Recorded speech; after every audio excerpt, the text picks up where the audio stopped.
এপার ওপার দুই বাংলার সুপারস্টার নায়ক শাকিব খানের পারিশ্রমিক এখন কোটি ছাড়ালো। বর্তমান সময়ের ঢাকাই সিনেমার সবচেয়ে বড় তারকা শাকিব খান দুই যুগের ও বেশি সময়ের ক্যারিয়ারে প্রায় এক যুগ ধরে ঢালিউড ইন্ডাস্ট্রিতে রাজত্ব করেছেন। ঈদ কিংবা বড় কোনো উৎসব মানেই প্রেক্ষাগৃহে শাকিবের সিনেমা মুক্তি পাচ্ছেই। অনেকেরই জানার আগ্রহ বেড়েছে যে বর্তমান সময়ের শাকিব খান তিনি মান্থলি কত টাকা ইনকাম করেন বা একটা সিনেমার কাজ করার পূর্বে তিনি কত টাকা পারিশ্রমিক নেন। বিগত বছরগুলোতে সিনেমার হলগুলোতে প্রাণ ফিরে পেয়েছে শাকিব খানের সিনেমায়।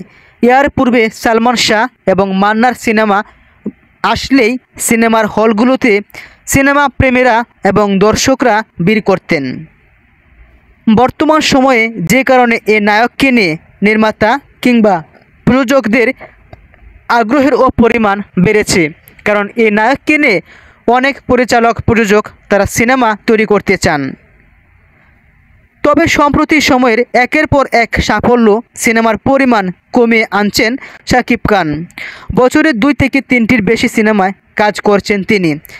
একেবারে যাচাই বাছাই করে বেছে বেছে ভালো গল্প ও বড় পরিসরে কাজকেই প্রাধান্য দিচ্ছেন এই নায়ক, যে কারণে শাকিব খান তার পারিশ্রমিকও বাড়িয়েছেন।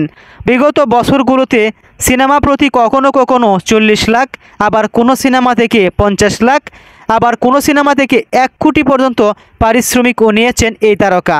জানা গেছে যে প্রিয়তমা সিনেমা থেকে 50 লাখ পারিশ্রমিক নিয়েছেন এবং রাজকুমার সিনেমা থেকে 1 কোটি পারিশ্রমিক নিয়েছেন, যা বিগত বছরগুলোতে বা এর পূর্বে কোনো সুপারস্টার বা কোনো নায়ক এমন পরিমাণ পারিশ্রমিক নিতে পারেনি। শাকিব খান সবার রেকর্ড ভেঙেছে।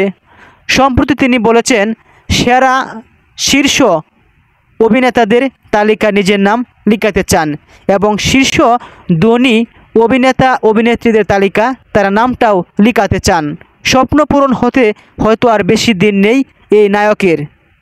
গেল ঈদে মুক্তি পেয়েছে শাকিব খানের তুফান সিনেমা। মূলত প্রিয়তমা ও তুফান ব্লকবাস্টার সিনেমা তকমা পাওয়ায় নিজের কাজের প্রতি আরও বেশি মনোযোগী হতে চান শাকিব খান, যে কারণে তাকে পেতে নির্মাতাদেরও মোটা অঙ্কের টাকা গুনতে হচ্ছে। বিভিন্ন মাধ্যমের জানা গেছে তুফান সিনেমা ইতিমধ্যেই 20 কোটির বেশি আয় ছাড়িয়েছে।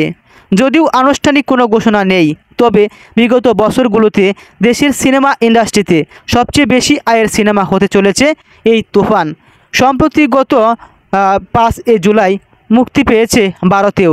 এর পূর্বে যুক্তরাজ্য মুক্তি পেয়েছে তুফান সিনেমা। এপার ওপার দেশের গণ্ডি পেরিয়ে বিদেশেও চলছে এই সিনেমা। আশা করছে এর পূর্বের প্রিয়তমা রাজকুমার সবকটা রেকর্ড ছাড়িয়ে যাবে শাকিব খানের এই সিনেমা। তারই মধ্যে জানা গেছে যে 1 কোটিরও ছাড়িয়েছে শাকিব খানের পারিশ্রমিক।